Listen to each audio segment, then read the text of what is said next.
Hello everyone, welcome to my YouTube channel. तो आज का हमारा टॉपिक है कि क्या बिना पढ़े हुए भी सीटेट पास हो सकता है। तो हाँ, अवश्य हो सकता है। क्या आपको ट्रिक अपनानी है, क्या टिप्स अपनानी है, इस पर आज चर्चा होगी। तो वीडियो आप लास्ट तक देखना। एक बात मैं आपसे कहना चाहूंगी कि जीवन एक खेल है। ठीक है, जीवन एक खेल है। तय आपको करना है कि आपको अपना जीवन के इस खेल का यानी खिलाड़ी बनना है या सिर्फ खेल बनकर ही रह जाना है। तो ये तय आपको करना है। खिलाड़ी बनिएगा, मैं तो ये कहती हूँ, और खेल बनकर के मत रहिएगा। जीवन में कुछ पाने के लिए कुछ तो खोना ही पड़ता है, क्योंकि ऐसा कहा जाता है कि अगर हम सांस लेते हैं तो बदले में हमें सांसें छोड़नी भी पड़ती हैं। अगर हम कुछ लेना चाहते हैं, यानी अगर हम सीटेट का एग्जाम पास करना चाहते हैं, तो इसके लिए आपको बहुत कुछ खोना भी पड़ेगा। जैसे कि आपको अपनी नींदों से समझौता करना पड़ेगा। हो सकता है आप कहीं शादी समारोह में जाने वाले हो, उनसे भी समझौता करना पड़ेगा। मनोरंजन से भी समझौता करना पड़ेगा। अपने मित्रों से भी दूरी बनानी पड़ेगी। बहुत सारी चीजों को आपको छोड़ना पड़ेगा। किताबों से प्यार करना पड़ेगा। तो ये सारी चीजें करिएगा मन लगा करके, पूर्ण मेहनत के साथ, लगन के साथ। अब आपको पढ़ लेना है। तो क्या ट्रिक और टिप्स अपनानी है, ये कुछ मैं आपको बताऊंगी। अगर वीडियो अच्छी लगे तो इसे ज्यादा से ज्यादा शेयर भी कर देना, लाइक कमेंट भी कर देना, और चैनल पर नए हो तो सब्सक्राइब भी अवश्य कर लेना। तो देखो, सबसे पहले हम बात करते हैं। आज हम चर्चा करेंगे कि सीडीपी के अंतर्गत आपको क्या पढ़ना है और कैसे पढ़ना है। भाषा के अंतर्गत आपको कैसे पढ़ना है और क्या पढ़ना है, और भाषा में आप एक अच्छा स्कोर कैसे कर सकते हो, चाहे आपने कोई सी भी भाषा ली है। ठीक है, दोनों ही भाषाओं में। और मैथ में आप किस तरीके से नंबर अच्छे ला सकते हो, ईवीएस, एसएसटी। इसके साथ टाइम मैनेज आपको अभी भी करना है और एग्जाम हॉल में भी करना है। एग्जाम रूम में आपसे क्या क्या गलतियां होती है, साथ ही साथ आपको पेपर किस तरीके से सॉल्व करना है, और पेपर सॉल्व के साथ साथ ओएमआर शीट भरते समय आपको क्या क्या ध्यान में रखना है, और लैंग्वेज 2 में क्या गलती हो जाती है। ठीक है, लैंग्वेज 2 की जो गलती है वो एक इतनी बड़ी गलती है कि यहाँ आपके पूरे 30 के 30 नंबर गायब हो जाते हैं। यानी आपको पूरे 30 नंबर में से एक भी नंबर नहीं मिलता, 0 नंबर मिलता है, और बच्चे यहाँ फेल हो जाते हैं। ये भी एक मुख्य कारण है। तो आप वीडियो को लास्ट तक अवश्य देखना। चलो शुरुआत करते हैं। देखो, सबसे पहले बात करते हैं सीडीपी की। तो सीडीपी के अंतर्गत आपको बाल विकास के सिद्धांत अच्छे से पढ़ लेने हैं। ठीक है, बाल विकास के सिद्धांत, ये इस टॉपिक से आपका ठीक है प्रश्न बनते हैं। बाल विकास को अवश्य पढ़ लेना है। बाल विकास के साथ साथ आपके जीन प्याजे हैं, और जीन प्याजे के साथ साथ आपके वाइगोत्स्की है। तो इन तीनों की थ्योरी भी आपको अवश्य पढ़ लेनी है, वाइगोत्स्की और कोहल वर्ग। ठीक है, इन तीनों को आप अच्छे से पढ़िएगा। पढ़ने को तो इसमें हम थॉर्नडाइक भी पढ़ते हैं, गिल्गिन भी पढ़ते हैं, लेकिन अब आप इन तीनों के कॉन्सेप्ट को बहुत अच्छे से पढ़ लीजिएगा। मान के चलिएगा कि 2 प्रश्न आपके बाल विकास से बनेंगे। ठीक है, एक एक प्रश्न आपका यहाँ से भी बनेगा। ठीक है, अगर एक एक प्रश्न भी बनता है आपका, तो 1 2 3 4 5 प्रश्न आपके यहाँ से बनते हैं। फिर इसके बाद आपको समावेशी शिक्षा है। समावेशी शिक्षा से भी एक प्रश्न आपका बनेगा। आपका एनईपी 2005, ठीक है 20 है आपकी एनईपी 2020, यहाँ से एक प्रश्न आपका बन सकता है। और एनईपी 2020 आपके मैथ, भाषा, यह सभी में आपकी कार्य करती है। इसके बाद आपका आरटीई एक्ट है। ठीक है, आरटीई एक्ट आपका 2009 है, यहाँ से भी आपका एक प्रश्न बनेगा। मैं आपको ये बता रही हूँ कि कहाँ कहाँ से प्रश्न बनेंगे और किस तरीके से आप नंबर गेन कर सकते हो। एनईपी 2009 है आपका। आपका एनसीएफ 2005 है। ठीक है, एनसीएफ 2005 है। चलो हम इतने ही टॉपिक लेते हैं। ठीक है, और इसके साथ साथ आपका बनता है, यहाँ से हमने कितने नंबर हो गए, 2 3 4 5 6 7 8 9। ठीक है, 9 प्रश्न नंबर हमारे यहाँ से ही बन गए हैं। इसके साथ साथ आपके बनते हैं जेंडर से। ठीक है, जेंडर से प्रश्न आपके अवश्य पूछे जाते हैं। जेंडर रूढ़िवादिता क्या है? तो यहाँ से प्रश्न सीटेट में प्रत्येक बार पूछा जाता है। आप कोई सा भी पीवाईक्यू ले लीजिएगा, प्रश्न आपका अवश्य पूछा जाएगा। तो एक प्रश्न आपका जेंडर से भी बनता है। देखो 10 प्रश्न तो आपके सीधे सीधे यहाँ से ही यही इन टॉपिकों से बनते हैं। आशा करती हूँ ये टॉपिक आपने पढ़ लिए होंगे। और सीडीपी इम्पोर्टेंट टॉपिक यानी किस किस टॉपिक से प्रश्न बनते हैं, इस पर वीडियो दी जा चुकी है और लिंक मैं डिस्क्रिप्शन में दे दूंगी। तो आप इस वीडियो को अवश्य देखें, सभी की दी जा चुकी है, भाषा की भी दी जा चुकी है। तो इन टॉपिकों को क्लियर करिएगा। अब क्या करना है, देखो पेपर देते समय आपको जल्दबाजी बिल्कुल भी नहीं करनी है। ये टॉपिक आपने बहुत अच्छे से पढ़े होते हैं, लेकिन एग्जाम टाइम आप क्या करते हो, एग्जाम टाइम आप गलतियां कर देते हो। एग्जाम देते समय आपको क्या करना है कि जैसे आप सबसे पहले सीडीपी लिया है, ठीक है, आपके पास 4 ऑप्शन मिलते हैं, आपको 4 ऑप्शन, ठीक है, 1 2 3 4 इस तरीके से। तो अगर हमें प्रश्न आ रहा होता है, ठीक है, प्रश्न अगर हमें आ रहा होता है तो मात्र 15 से 20 सेकंड पे ही हम प्रश्न पढ़ के और उसको सॉल्व कर देते हैं। ठीक है, तो हमने कर दिया। अगर प्रश्न नहीं आ रहा है तो आप उस पर इस तरीके से गोला करिएगा और उसको छोड़ दीजिएगा। उस पर ज्यादा उस टाइम, ठीक है, उस टाइम आपको ज्यादा नहीं सोचना है, आपको आगे बढ़ जाना है इस तरीके से। अगर आप एक ही प्रश्न को सोचते रहोगे कहाँ पढ़ा था, क्या होगा क्या होगा, तो बाकी का प्रश्न यहाँ इस तरीके से आपका टाइम ज्यादा लग जाता है। ठीक है, तो आपको टाइम ज्यादा नहीं लेना है, इसको छोड़ देना है और आगे बढ़ जाना है फिर उस प्रश्न में भी। और प्रश्नों को सॉल्व करते समय आपको नेगेटिव, ठीक है, और पॉजिटिव टैग वर्ड्स को ध्यान में अवश्य रखना है। पॉजिटिव पूछा है तो पॉजिटिव के साथ जाइए, नेगेटिव पूछा है तो नेगेटिव के साथ जाइए। ऐसा नहीं है कि आपसे नेगेटिव नहीं पूछा जाता है, ज्यादातर अब क्या हो गया है कि ज्यादातर अब आपसे नेगेटिव ही पूछा जाता है, क्योंकि वहां भ्रमित करने वाली चीज हो जाती है, बच्चे अक्सर गलत कर देते हैं। तो नेगेटिव पॉजिटिव का विशेष ध्यान रखना है। प्रश्न में अगर नहीं आया है, नॉट आया है, वैसे तो थोड़ा सा डार्क ही आता है ये, लेकिन अगर फिर भी आप उस पर गोला कर लेते हो इस तरीके से तो आपको याद रहता है।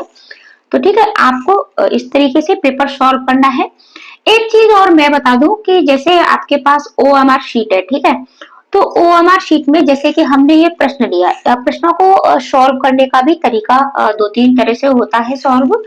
जैसे कि एक बच्चे क्या करते हैं कि पेपर में इस तरीके से टिक लगाते जाते हैं कि जैसे हमारा पहला प्रश्न है, ठीक है, और दूसरा तीसरा, तो इस तरीके से टिक लगाते जाते हैं कि किसका कौन सा ऑप्शन सही होगा। उसके बाद ओएमआर में भरते जाते हैं। लेकिन यहाँ क्या होता है कि अगर आपकी एक सीरीज भी गलत हो गई तो पूरा पेपर गलत हो जाता है और बहुत से बच्चों के साथ ये भी फेल होने का एक कारण होता है, मेन कारण होता है। तो सबसे अच्छी ट्रिक मुझे तो यही लगती है कि आप 4-5 प्रश्न लीजिएगा, ठीक है, 4-5 क्वेश्चन, फिर उसके बाद उनको ओएमआर में फिल कर लीजिएगा। वरना सबसे बेस्ट तरीका यही है कि आपने एक प्रश्न लिया है और उसका आंसर अगर आपको आ रहा है तो पेपर पर भी टिक करिएगा और साथ ही साथ आपको अपना ओएमआर में भी उसको फिल कर देना है। ठीक है, और इसमें हड़बड़ाहट भी नहीं होती। क्या होता है, हम पेपर सॉल्व करने में ही लगे रहते हैं, फिर ओएमआर भरते हैं, टाइम भी नहीं बचता है पूरा।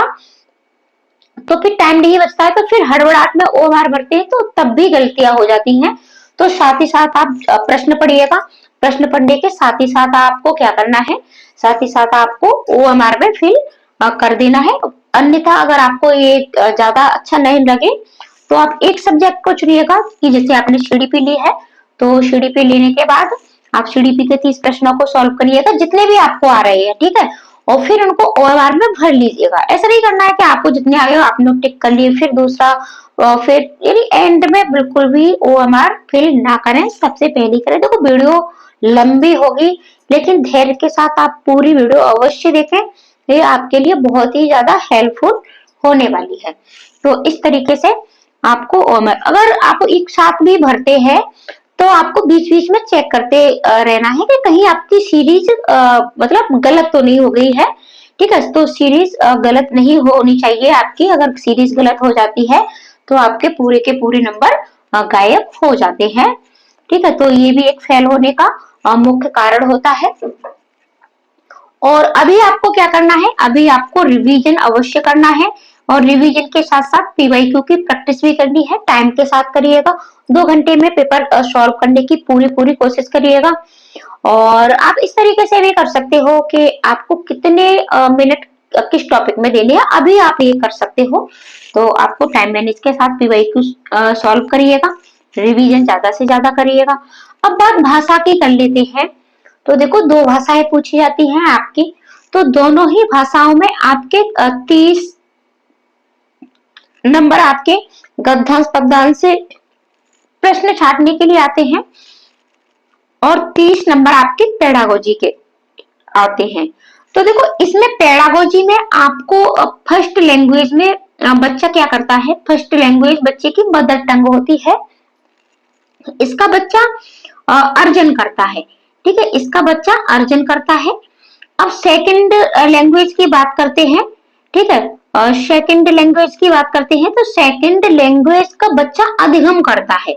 ठीक है, और अधिगम और अर्जन में अंतर हम पहले ही बता चुके हैं, यानी जो अपने परिवेश से बिना किसी पाठ्य पुस्तक के, बिना किसी शिक्षक के जो बच्चा भाषा सीखता है, अपने घर में सीखता है, उसकी जो मदर टंग होती है उसका वो अर्जन करता है।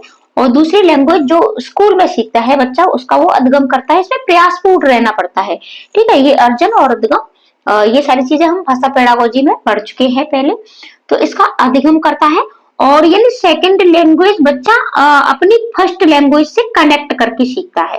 ठीक है, तो सेकंड लैंग्वेज के लिए भी आपको बच्चे को समृद्ध परिवेश देना है सिखाने के लिए, और फर्स्ट लैंग्वेज में आपको बच्चे के कौशलों को विकसित करना है। उसके जो भी कौशल है, कौशलों को आप LSRW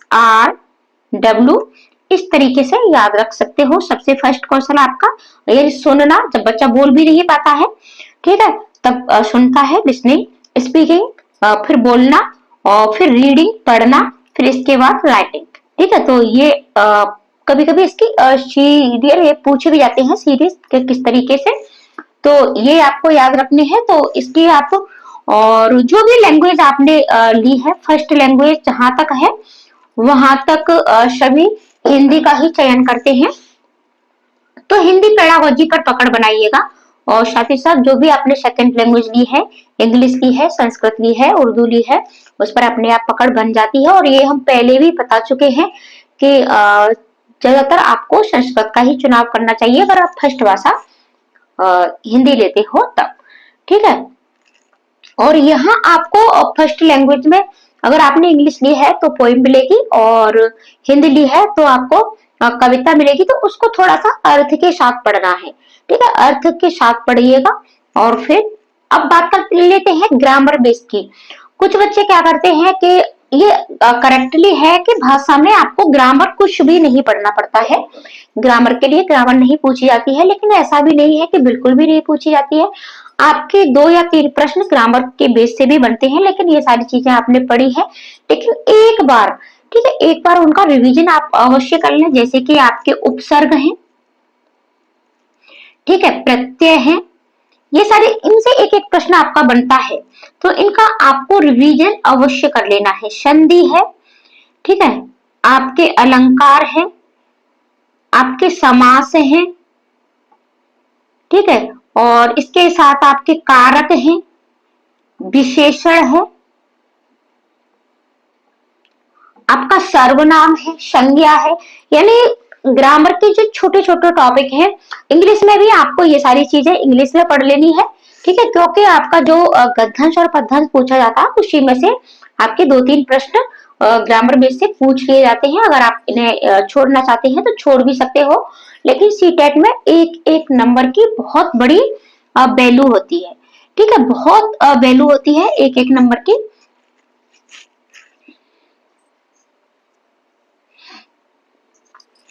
जो बच्चे 1 या 2 नंबर से फेल हो जाते हैं, आप उनसे जान सकते हो कि इसमें क्या वैल्यू है, तो ये करना है। अब बात करते हैं पेडागोजी की। तो पेडागोजी के लिए तो ये बात मैंने आपको बहुत बार बता दी है कि आपको टैग वर्ड्स पढ़ने हैं, साथ ही साथ कीवर्ड्स सीखने हैं। और वीडियो आपने अवश्य देख ली होगी, आशा करती हूँ। नहीं देखी है तो प्लेलिस्ट में जाकर के अवश्य देखें। अगर आप चाहते हैं कि सीटेट आपका पास हो तो टैग वर्ड्स और कीवर्ड्स की वीडियो आपको अवश्य देखनी है, और देखनी ही नहीं है, आपको उनको सीखना भी है। जब भी पीवाईक्यू सॉल्व करें, जब भी एग्जाम हॉल में आपको पेपर सॉल्व करना है, इन कीवर्ड्स को और टैग वर्ड्स को याद रखना है। आपका पेपर चुटकियों में सॉल्व अवश्य हो जाएगा। ठीक है, यही चीज मैथ की करते हैं। तो देखो, मैथ पेपर फर्स्ट की बात करें तो पेपर फर्स्ट में इतना हार्ड नहीं आता है, लेकिन पेपर 2 की बात करते हैं तो यहाँ आपका लेवल बढ़ जाता है। ठीक है, तो यहाँ आपको कॉन्सेप्ट क्लियर करने हैं, और यहाँ आपका मात्र पीवाईक्यू। ठीक है, अगर आप मैथ के 10 पीवाईक्यू अच्छे से प्रैक्टिस कर लेते हो तो आप मैथ में चाहे कितने भी वीक हो, ठीक है, फिर भी आप मैथ में, ठीक है, 15 से 20 नंबर आसानी से ला सकते हो।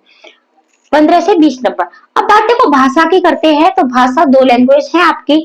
लैंग्वेज में अगर आप इसकी भी प्रैक्टिस अच्छे से लगा लेते हो, आप प्रश्नों को छाट लेते हो, थोड़ी सी पेडागोजी पर पकड़ है, तो आपके 60 में से 50 नंबर आसानी से आ जाते हैं। ठीक है, अगर 50 नंबर आपके यहाँ से आते हैं और 10 नंबर आप मैथ में भी लेके आते हो, पेपर फर्स्ट की बात हो रही है। ठीक है, तो 50 नंबर और 10 नंबर आप मैथ में लेके आते हो तो 60 नंबर तो आपके यही हो गए। अब आपके पास क्या बचा? अब आपके पास ईवीएस बचा और सीडीपी बची। और सीडीपी और ईवीएस, इनमें भी आप 15-15 नंबर दोनों में ला सकते हो। तो ज्यादा टेंशन लेने की जरूरत नहीं है कि सीटेट नहीं होगा यार, हमारा नहीं होगा, हम अब कहाँ से पढ़े, हमारे नोट्स भी नहीं बने हैं, हमारा कुछ भी नहीं होने वाला। तो टेंशन फ्री होकर के आप इतना करिएगा। ठीक है, तो 15-15 नंबर आप यहाँ से दोनों में ला सकते हो। सिर्फ आपके मैथ और भाषा में ही 60 नंबर आप इन दोनों से ही गेन कर सकते हो। मात्र मैंने मैथ के 10 नंबर आपके लिए लिए हैं। ठीक है, 10 नंबर आप मैथ में ला सकते हो, 50 नंबर आप यहाँ ला सकते हो, 15 नंबर आप सीडीपी में आराम से लेके आ सकते हो। अब बात ईवीएस की करते हैं, तो ईवीएस में 15 नंबर तो आप बिना पढ़े हुए भी ला सकते हो, क्योंकि ईवीएस का जो कॉन्सेप्ट है वो आपने थीम, उप थीम, ये सारी चीजें अवश्य पढ़ ली होंगी। 15 नंबर आपके यहाँ से एनसीईआरटी से ही बनते हैं। ठीक है, एनसीईआरटी बुकों से बनते हैं 15 नंबर। तो एनसीईआरटी बुकों को अगर आपने अच्छे से पढ़ लिया है तो 15 में से 10 नंबर आप यहाँ ला सकते हो। और बात पेडागोजी की करते हैं, तो टैग वर्ड्स सीखिएगा, कुछ इसके थीम, उप थीम और कॉन्सेप्ट है उनको क्लियर कर लिएगा।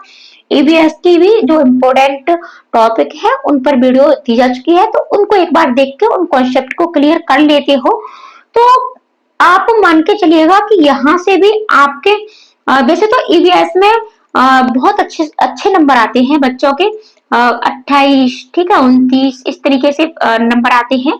लेकिन आपने बिल्कुल भी नहीं पढ़ा है, जीरो आपकी पढ़ाई है, फिर भी आप ईवीएस में 20 नंबर आराम से लेके आ सकते हो। तो 20 नंबर आपके यहाँ से आ जाते हैं। अब बताइए, अब सीटेट पास करना कहाँ मुश्किल है? बिल्कुल भी मुश्किल नहीं है। पेपर फर्स्ट की बात करें, 15 नंबर आपके यहाँ हो गए, 50 ये हो गए, 10 ये हो गए और 20 ये हो गए। ठीक है, तो अब देखो 20, 30 और 40 नंबर तो यही हो गए आपके, 50, 90, ये 95 प्लस हो गए। आपको चाहिए कितने? 90 चाहिए। ठीक है, सिर्फ और सिर्फ आपको 90 नंबर ही चाहिए। अब बात कर लेते हैं एसएसटी की। ठीक है, तो एसएसटी और मैथ साइंस के लिए है एसएसटी की। तो देखो, एसएसटी के लिए आपको क्या करना है? एसएसटी के लिए आपको जो भी आपके लास्ट के प्रश्न पत्र, जैसे कि आपका जनवरी ये 2024 का एक जनवरी में एग्जाम हुआ था और एक आपका जुलाई में हुआ था, यानी जे, इन दोनों को आपको ले लेना है एसएसटी के लिए भी और साइंस और मैथ के लिए भी। ठीक है, फिर आपको यहाँ इनमें अपने टॉपिक देखने हैं कि किस टॉपिक से आपके कितने प्रश्न पूछे गए थे। जैसे कि हिस्ट्री से कितने प्रश्न आपके पूछे गए थे, ठीक है, पॉलिटी से कितने प्रश्न पूछे गए थे, और साथ ही साथ ज्योग्राफी से कितने प्रश्न पूछे गए थे। हिस्ट्री में भी मॉडर्न हिस्ट्री से कितने पूछे गए थे, एसेंट से कितने पूछे गए थे, तो इस तरीके से। और यही आपको ज्योग्राफी में भी देखना है कि किस टॉपिक से कितने प्रश्न, और यही साइंस वाले स्टूडेंट को भी करना है। आपको ये देख लेना है कि किस टॉपिक से आपके कितने प्रश्न बने थे। ठीक है, तो आप उस तरीके से उन चीजों पर ज्यादा फोकस कर लेते हो। मान के चलिएगा यहाँ भी आपको ज्यादा टेंशन लेने की जरूरत नहीं है। सेकंड पेपर में भी आपकी एसएसटी और बेस साइंस 60 नंबर का बनता है और 60 में से यहाँ आप 45 नंबर भी लेके आते हो। और फिर बात कर लेते हैं लैंग्वेज की। लैंग्वेज पर थोड़ा सा आपको ध्यान अवश्य दे लेना है। लैंग्वेज में अगर आप यहाँ ठीक है 50 नंबर लेके आते हो तो आपके नंबर यहीं से हो जाते हैं। और सीडीपी की बात कर लेते हैं तो सीडीपी में आप 10 नंबर भी लेके आते हो तो आपके लिए बहुत है। तो ज्यादा टेंशन नहीं आपको लेनी है, आपका ये अच्छे से हो जाएगा। अब बात कर लेते हैं टाइम मैनेज की। ठीक है, तो टाइम मैनेज के लिए आपको अभी से टाइम मैनेज के साथ ही पीवाईक्यू की प्रैक्टिस कर लेनी है। तो पीवाईक्यू की प्रैक्टिस करें तो वो पूरे टाइम के साथ करें, 2 घंटे में आपको करनी है। और बात कर लेते हैं कि ठीक है एग्जाम हॉल की। ठीक है, एग्जाम रूम में आपको क्या करना है। तो एग्जाम रूम में आपको सबसे पहली और मेन चीज है कि आपको ज्यादा टेंशन नहीं लेनी है, बिल्कुल भी तनाव नहीं लेना है कि मेरा सीटेट नहीं होगा। आराम से बैठिएगा। और उसके बाद आपको ओएमआर में भरते समय गलती बिल्कुल भी नहीं करनी है। ठीक है, अगर आप यहाँ गलती या कर देते हो तो फिर आपके पूरा पेपर ही खराब हो जाता है। अब ओएमआर कैसे फिल करेंगे इस पर वीडियो जल्दी ही मिलेगी आपको।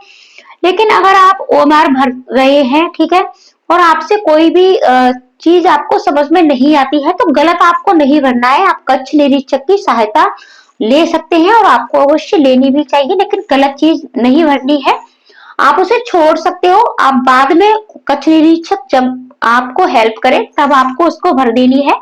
आप पहले से ही ओएमआर अपनी फिल करना अवश्य सीखें। अब बात कर लेते हैं पेपर सॉल्व कैसे करना है। तो पेपर सॉल्व वही आपको ट्रिक अपनानी है कि जो भी प्रश्न आपको सबसे पहले आ रहे हैं आप उन प्रश्नों को करिएगा, जो नहीं आ रहे हैं उन पर गोले करिएगा। फिर आप दोबारा से उन प्रश्नों को लीजिएगा। ठीक है, और तीसरी बार जो प्रश्न आपको बिल्कुल भी नहीं आ रहे हैं फिर आपको उनको करना है। साथ ही साथ प्रश्नों को साथ पढ़ने के साथ ही साथ ओएमआर में भी फिल करते जाइएगा।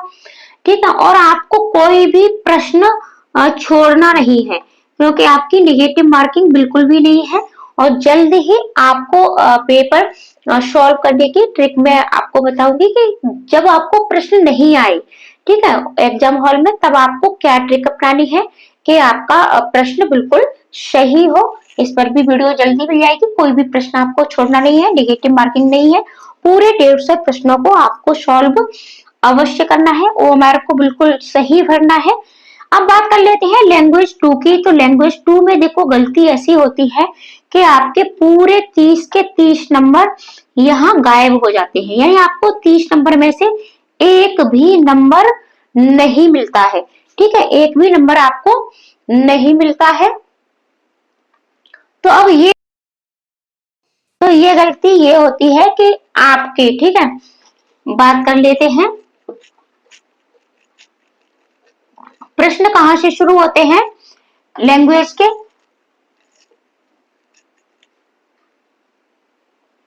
पेपर आपको दो मिलता है, एक पेपर होता है आपका मेन, ठीक है, और एक आपका लैंग्वेज का पेपर होता है। ठीक है, एक आपका लैंग्वेज का मेन पेपर में आपके चाहे फर्स्ट हो और पेपर चाहे सेकंड हो, आपको इसमें सीडीपी मिलेगी। सीडीपी के बाद पेपर फर्स्ट की बात करते हैं तो यहाँ आपको ईवीएस मिलेगी। ईवीएस के बाद आपका मैथ मिलेगा।